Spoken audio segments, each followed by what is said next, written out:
इतिहास विषय से टीजीटी पीजीटी की तैयारी कर रहे समस्त छात्र छात्राओं का मैं RP sir Radha Raman classes में स्वागत करता हूं, अभिनंदन करता हूं। प्रिय छात्रों, पूर्व के वीडियो में हम लोगों ने वैदिक साहित्य के अंतिम भाग उपनिषद पर चर्चा किए थे। आज हम लोग वैदिकेतर साहित्य पर चर्चा करेंगे। जैसा कि आप सब जानते हैं कि वैदिकेतर शब्द का प्रयोग ऐसे ग्रंथों के लिए किया गया है जो वेदों से इतर हैं, अर्थात जिन ग्रंथों में वेद मंत्रों को संकलित नहीं किया गया, ऐसे ही ग्रंथों को वैदिकेतर साहित्य के नाम से जाना जाता है। प्रिय छात्रों, वैदिकेतर साहित्य के अंतर्गत वेदांग ग्रंथ, स्मृति ग्रंथ, महाकाव्य तथा पुराण को सम्मिलित किया गया है। इन्हीं को सम्मिलित रूप से वैदिकेतर साहित्य के नाम से जाना जाता है। प्रिय छात्रों, हम लोग वेदांग ग्रंथ, स्मृति ग्रंथ, महाकाव्य, पुराण चारों पर पूर्ण चर्चा करेंगे। आज हम लोग अपनी शुरुआत वेदांग ग्रंथ से करते हैं। प्रिय छात्रों, वेदांग ग्रंथ, वेदांग शब्द से ऐसा व्यंजित होता है कि वेदांग ग्रंथ वेद के अंग हैं, लेकिन ऐसा नहीं है। वेदांग ग्रंथ वेदों के अंग नहीं है, बल्कि वेदांग ग्रंथ से अभिप्राय ऐसे ग्रंथों से है जिनमें वेद मंत्रों के अभिप्राय को स्पष्ट करने, उनके अध्ययन को सरल, सहज, सुगम बनाने संबंधित नियमों को संकलित किया गया है। ऐसे नियम बताए गए हैं जिनके माध्यम से वेद मंत्रों के अभिप्राय को स्पष्ट किया जा सके, उनके अध्ययन को सरल, सहज, सुगम बनाया जा सके। ऐसे ग्रंथों की रचना 600 ईसा पूर्व से लेकर 300 ईसा पूर्व के बीच हुई थी। प्रिय छात्रों, जब अब तक हम लोगों ने जिस वैदिक साहित्य पर चर्चा किए तो देखा कि वैदिक साहित्य उत्तर भारत में ही रचे गए थे, लेकिन वेदांग ग्रंथ पहली बार उत्तर भारत के साथ साथ दक्षिण भारत में भी लिखे गए थे।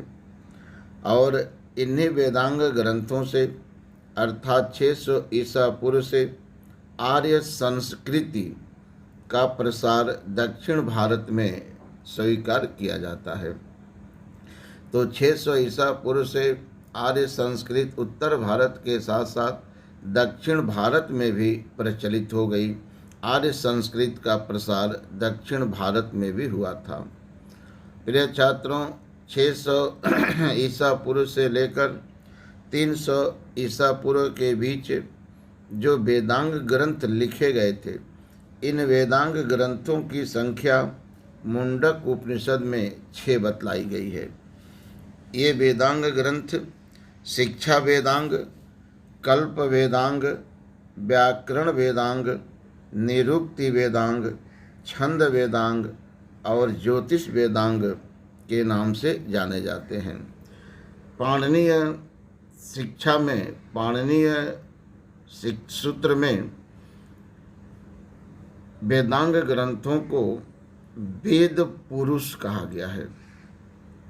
ये वेद पुरुष के 6 अंग के रूप में पाणिनीय शिक्षा में वेदांग को स्वीकार किया गया है और कहा गया है कि जो छंद हैं ये वेद पुरुष के पैर हैं। कल्प वेदांग जो है ये वेद पुरुष का हाथ है। ज्योतिष वेदांग नेत्र है। निरुक्त वेदांग कान है शिक्षा वेदांग नासिका है और व्याकरण वेदांग मुख है। जिस प्रकार से पैर, हाथ, नेत्र, कान, नासिका, मुख के अभाव में मानव का शरीर विकृत रूप प्राप्त कर लेता है, उसी तरह से वेदांगों के अभाव में वेद मंत्र जो हैं वह विकृत रूप प्राप्त कर लेते हैं। वेद मंत्रों को ही स्पष्ट रूप से व्याख्यायित करने के लिए वेदांग ग्रंथों की रचना हुई थी। प्रिय छात्रों, कालक्रम की दृष्टि वेदांग ग्रंथों में सबसे पहले शिक्षा वेदांग की रचना स्वीकार किया गया कि कालक्रम के दृश्य सबसे पहले शिक्षा वेदांग की रचना हुई थी। प्रिय छात्रों, शिक्षा वेदांग से अभिप्राय ऐसे ग्रंथों से है जिनमें स्वर, व्यंजन के उच्चारण संबंधित नियम बताए गए हैं कि किनका उच्चारण कंठ से होता है, किनका तालु से होता है, किनका मूर्धा से होता है, कौन जो है ह्रस्व होते हैं, कौन दीर्घ होते हैं। इन सारे नियमों को शिक्षा वेदांग में बतलाया गया है। इसीलिए शिक्षा वेदांग को उच्चारण शास्त्र के नाम से जाना जाता है। ये कई बार प्रश्न पूछा गया है, उच्चारण शास्त्र किसे कहते हैं? तो उच्चारण शास्त्र शिक्षा वेदांग को कहा जाता है। प्रिय छात्रों, शिक्षा संबंधित प्राचीनतम ग्रंथ प्रतिशाख्य है। प्रतिशाख्य को शिक्षा वेदांग का सबसे प्राचीनतम ग्रंथ माना जाता है। विद्वानों का मानना है कि शिक्षा वेदांग का प्रारंभ वाभ्रव्य ऋषि द्वारा किया गया था।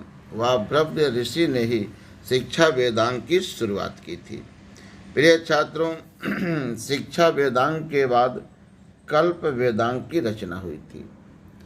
कल्प का शाब्दिक अर्थ है यज्ञीय विधानों का समर्थन और प्रतिपादन। इस अर्थ के आधार पर कल्प वेदांग शब्द को परिभाषित करते हुए कहा गया है कि कल्प वेदांग से अभिप्राय ऐसे ग्रंथों से है जिनमें वेद विहित कर्मों संबंधित नियमों को वर्णित किया गया कि वेदों में जो कर्म बताए गए हैं उन कर्मों के पालन का, उन कर्मों के निर्वहन का कौन कौन से विधान हैं, कौन कौन से नियम हैं। क्योंकि वेद मंत्रों में यज्ञ संबंधित मंत्र अत्यधिक हैं, इसीलिए वेदांग, कल्प वेदांग में यज्ञों के संदर्भ में भी नियम बताए गए हैं। इसीलिए कल्प वेदांग को यज्ञीय अनुष्ठान शास्त्र के नाम से भी जाना जाता है। प्रिय छात्रों, कल्प वेदांग में वेद विहित कर्मों के पालन संबंधित जो नियम बताए गए हैं ये छोटे छोटे सूत्र वाक्य में बतलाए गए हैं। इसीलिए कल्प वेदांग को कल्प सूत्र के नाम से भी जाना जाता है।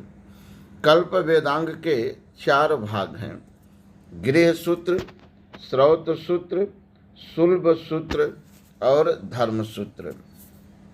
प्रिय छात्रों, गृह सूत्र में मनुष्य के लौकिक और पारलौकिक कर्तव्यों संबंधित नियम बतलाए गए हैं कि मनुष्य का इस लोक में कौन कौन से कर्तव्य हैं, परलोक में कौन कौन से कर्तव्य होते हैं। जैसे 16 संस्कार, पंच महायज्ञ, पाक यज्ञ, गृह निर्माण, गृह प्रवेश, इन सब से संबंधित नियमों को गृह सूत्र में संकलित किया गया है। प्रिय छात्रों, चारों वेदों के अपने अपने गृह सूत्र है। ऋग्वेद के गृह सूत्रों में आश्वलायन गृह सूत्र, संखायन गृह सूत्र तथा कौशितकी गृह सूत्र का उल्लेख किया जाता है। इसी तरह से सामवेद के गृह सूत्रों में द्राह्यायन गृह सूत्र, गोमिल गृह सूत्र, खादिर गृह सूत्र तथा जैमिनीय गृह सूत्र का उल्लेख किया जाता है। इसी तरह से यजुर्वेद के गृह सूत्र में पारस्कर गृह सूत्र, इसका संबंध शुक्ल यजुर्वेद से है। बौधायन, आपस्तंभ, हिरण्यकेशी गृह सूत्र का भी उल्लेख किया जाता है। इनका संबंध कृष्ण यजुर्वेद से है। प्रिय छात्रों, अथर्ववेद के गृह सूत्रों में कौशिक गृह सूत्र का उल्लेख किया जाता है। कल्प वेदांग का दूसरा भाग श्रौत सूत्र है। श्रौत सूत्र से अभिप्राय ऐसे ग्रंथों से है जिनमें यज्ञ संबंधित नियमों को प्रतिपादित किया गया कि किस यज्ञ में किस तरह से किन किन वस्तुओं की आहुति दी जाती है, किस यज्ञ में आहुति दी जाने वाली सामग्री की मात्रा कितनी होती है, इन सब नियमों को श्रौत सूत्र में वर्णित किया गया है। प्रिय छात्रों, चारों वेदों के अपने अपने श्रौत सूत्र हैं। जैसे ऋग्वेद के श्रौत सूत्र हैं आश्वलायन श्रौत सूत्र तथा संखायन श्रौत सूत्र। सामवेद के श्रौत सूत्र हैं मशक श्रौत सूत्र, लाट्यायन श्रौत सूत्र, द्राह्यायन श्रौत सूत्र तथा जैमिनीय श्रौत सूत्र। प्रिय छात्रों, यजुर्वेद के श्रौत सूत्र हैं कात्यायन श्रौत सूत्र, इसका संबंध शुक्ल यजुर्वेद से है। बौधायन श्रौत सूत्र, आपस्तंभ श्रौत सूत्र, सत्याढ़ श्रौत सूत्र, वैखानस श्रौत सूत्र, बराह श्रौत सूत्र का संबंध कृष्ण यजुर्वेद से है। अथर्ववेद के श्रौत सूत्रों में बैतान धर्म श्रौत सूत्र का महत्वपूर्ण स्थान है। प्रिय छात्रों, कल्प सूत्र का तीसरा खंड शुल्ब सूत्र है। शुल्ब सूत्र वह ग्रंथ है जिसमें यज्ञ वेदियों के निर्माण संबंधित नियम को बतलाया गया है कि किस यज्ञ के लिए कितनी लंबी, कितनी चौड़ी, कितनी गहरी यज्ञ वेदियों का निर्माण किया जाता है। प्रिय छात्रों, लंबाई, चौड़ाई, गहराई का संबंध ज्यामितीय गणित से है। इसीलिए भारतीय ज्यामितीय गणित का सर्वप्रथम उल्लेख शुल्ब सूत्र में ही मिलता है। मैकडॉनल्ड नामक विद्वान ने लिखा है कि शुल्ब सूत्र में रेखा गणित संबंधित ज्ञान बहुत आगे बढ़ा हुआ पाया जाता है। वस्तुतः शुल्ब सूत्र ही भारत के गणित शास्त्रीय सर्वप्राचीन ग्रंथ कहे जा सकते हैं। यह कथन मैकडॉनल्ड नामक विद्वान का है। प्रिय छात्रों, सूत्र साहित्य में धर्म सूत्र का अत्यंत महत्वपूर्ण स्थान है। धर्म सूत्र को समयाचारिक सूत्र के नाम से भी जाना जाता है। प्रिय छात्र, धर्म सूत्र से अभिप्राय ऐसे ग्रंथों से है जिनमें नीति, धर्म, रीति रिवाज, परंपरा, प्रथा, चारों वर्णों और चारों आश्रम के कर्तव्य, संपत्ति का विभाजन, उत्तराधिकार संबंधित नियम, न्याय व्यवस्था, दंड विधान संबंधित नियमों को वर्णित किया गया है। इसीलिए धर्म सूत्र को विधान संहिता के नाम से भी जाना जाता है। प्रिय छात्रों, पहला धर्म सूत्र गौतम नामक विद्वान द्वारा लिखा गया था। उन्होंने ही सर्वप्रथम धर्म सूत्र की रचना की, जो गौतम धर्म सूत्र के नाम से प्रसिद्ध हुआ। गौतम धर्म सूत्र का संबंध सामवेद से माना गया है कि गौतम धर्म सूत्र सामवेद से संबंधित है। गौतम धर्म सूत्र के बाद वशिष्ठ धर्म सूत्र, विष्णु धर्म सूत्र की रचना हुई थी। इन दोनों धर्म सूत्रों का संबंध ऋग्वेद से है। प्रिय तत्पश्चात हारित धर्म सूत्र, शंख धर्म सूत्र, बौधायन धर्मसूत्र, आप स्तंभ धर्मसूत्र, हिरण्यकेशी धर्मसूत्रों की रचना हुई। इन सभी धर्मसूत्रों का संबंध यजुर्वेद से है। प्रिय छात्रों, धर्मसूत्रकारों में बौधायन और आप स्तंभ, ये दोनों लोग दक्षिण भारत के निवासी थे। इनके अतिरिक्त अन्य धर्मसूत्रकार जो थे उत्तर भारत के रहने वाले थे। दक्षिण भारत में आप स्तंभ जी का वही स्थान है जो उत्तर भारत में मनु नामक विद्वान का है। इसीलिए आप स्तंभ जी को दक्षिण भारत का मनु कह करके संबोधित किया गया है। आप स्तंभ पहले ऐसे धर्मशास्त्रकार थे जिन्होंने यह विचार व्यक्त किया था कि स्त्री और शूद्र भी अथर्ववेद को पढ़ सुन सकते हैं। ये बहुत ही महत्वपूर्ण प्रश्न है और ये प्रश्न कई बार पूछा गया है कि किस विद्वान ने स्त्री और शूद्र को अथर्ववेद पढ़ने और सुनने का अधिकार प्रदान किया था, और इसका सही उत्तर है आप स्तंभ। प्रिय छात्रों, गौतम धर्मसूत्र केवल गद्य में लिखा गया है।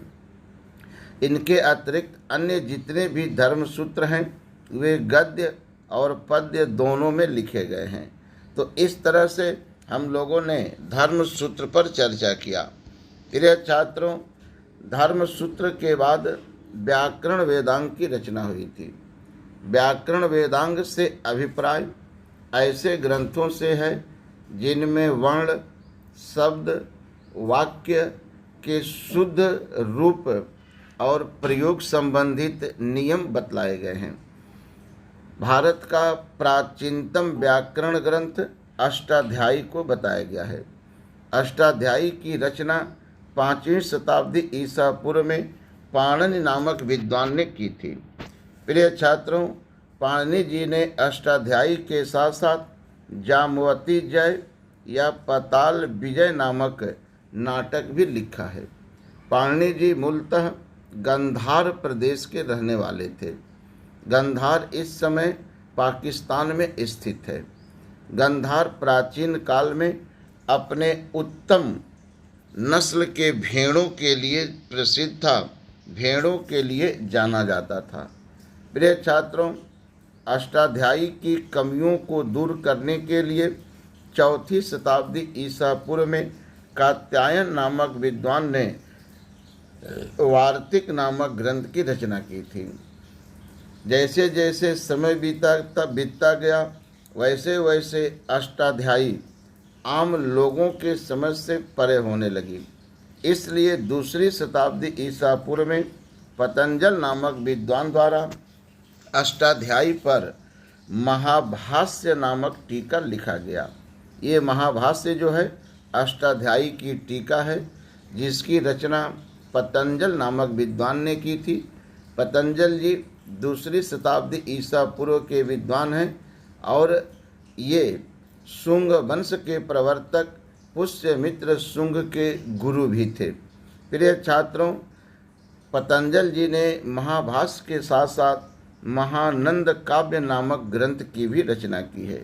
प्रिय छात्रों, 6ठी शताब्दी ईस्वी में कश्मीर के रहने वाले जयादित्य और वामन ने अष्टाध्यायी पर कशिका वृत्ति नामक टीका भी लिखा है।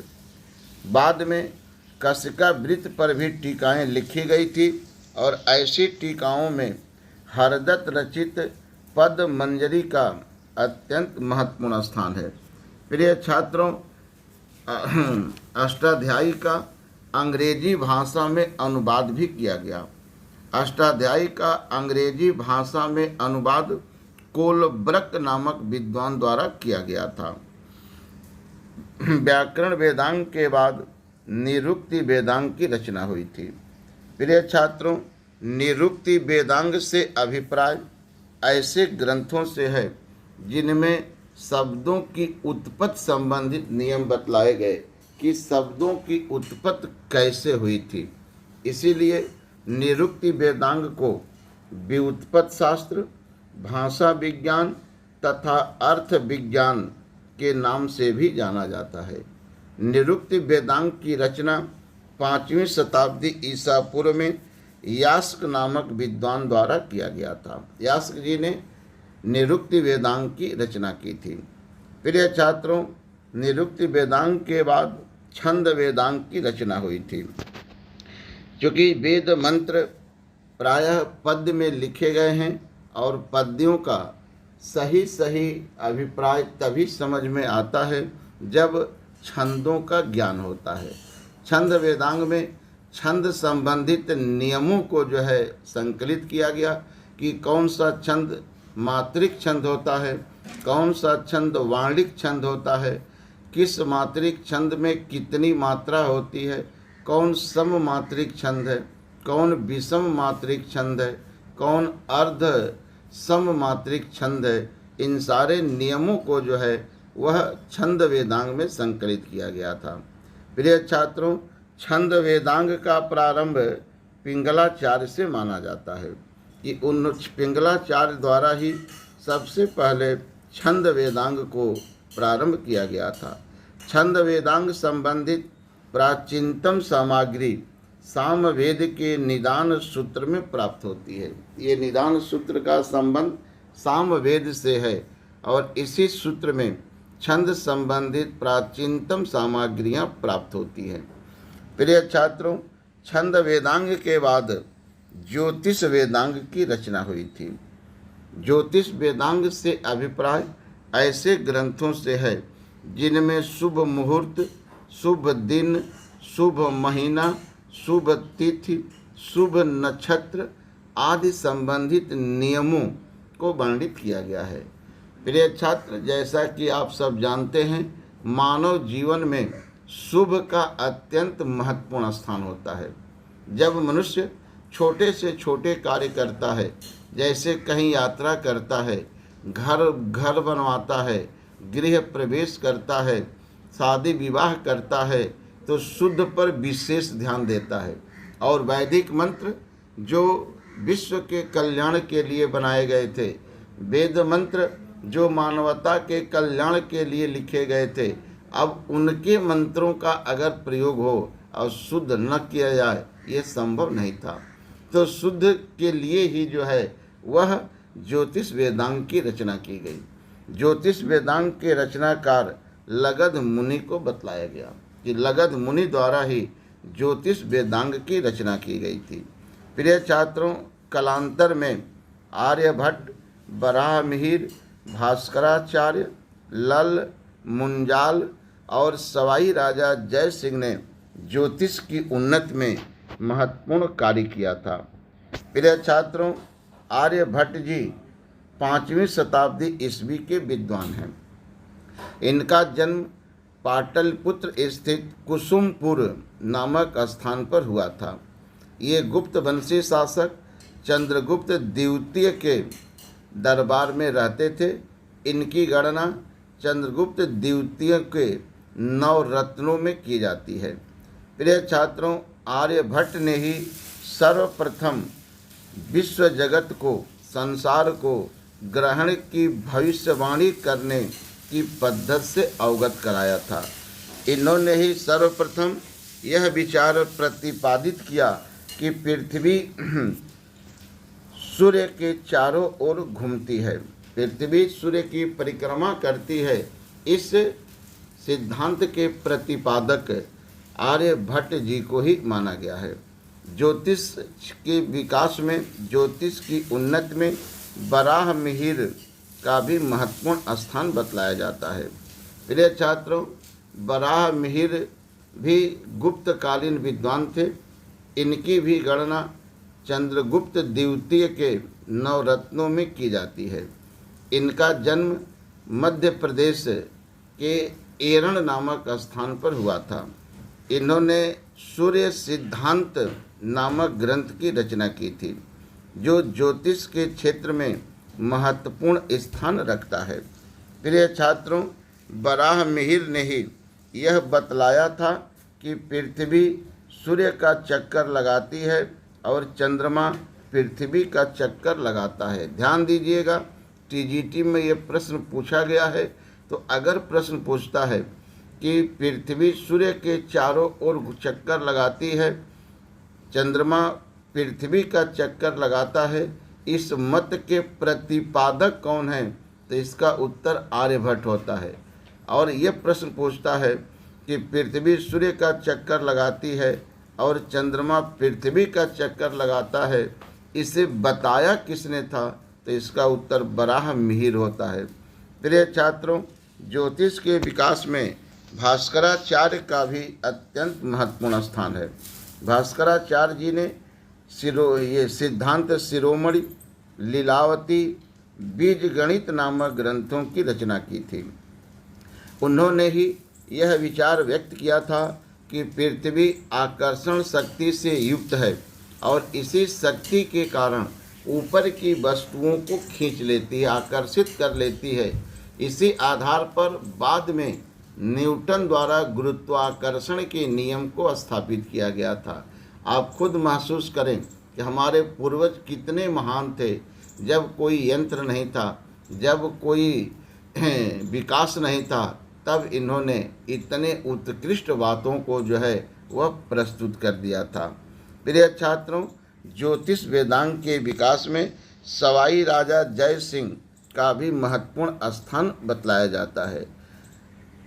भास्कराचार्य के ग्रंथों ने इतना महत्वपूर्ण सामग्री प्रस्तुत किया कि मुगल बादशाह अकबर ने अपने दरबारी कवि फैजी से लीलावती का और अपने समय के कवि विद्वान अताउल्लाह खां से बीज गणित का फारसी भाषा में अनुवाद करवाया। प्रिय छात्रों, ये प्रश्न कई बार पूछा गया है कि लीलावती का फारसी भाषा में अनुवाद किसने किया है, और इसका सही उत्तर है फैजी। प्रिय छात्रों, ज्योतिष के विकास में उन्नति में सवाई राजा जय सिंह ने भी सराहनीय कार्य किया था। सवाई राजा जय सिंह ज्योतिष के बड़े प्रेमी थे। इनके द्वारा ही पिंक सिटी, गुलाबी शहर जयपुर को स्थापित किया गया था।